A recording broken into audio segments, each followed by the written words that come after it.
minyak kelapa ni ibarat lemak kita yang kita makan tadi ya. Okey. Okey.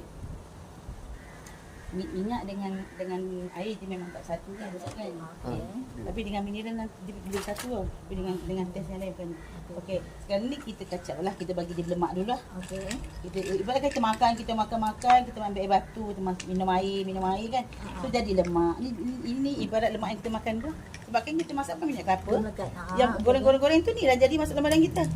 Benda ni lah dalam perut kita. Okey. Dia melekat lah. Benda ni lemak ni lah. Sebab kan menomes kan pakai minyak. Lepas tu kita makan minum pula air batu lepas makan. Ya, kita ini contoh dia sikit. Okey, kita bagi dia jadi betul-betul je. Ni lemak lah. Ibarat ni lemak yang kita makan tadi. Lepas tu kenapa kita kata minum mineral. Okey. Lepas tu kita letaklah kat sini nak tunjuk. Badan tu kita minum-minum dia keluar ikut kita punya pembuangan lah. Okey. Ni ibarat di gini lah. Okey, macam mana kita nak ni? So kan kita minum air mineral tadi kan. Tapi ni ini contoh yang kat luar lah. So kita titiskan mineral ni. Kalau kita minum kan, dia akan mencair balik dengan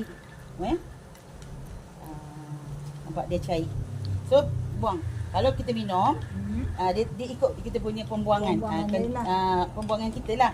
Maksud dia tak sangkut pun kat dalam. Kalau kan lemak tadi kan, dia tak boleh keluar macam tu kan.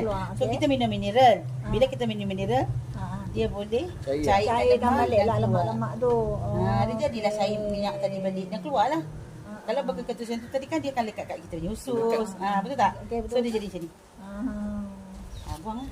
Macam itulah dia untuk salah satu kita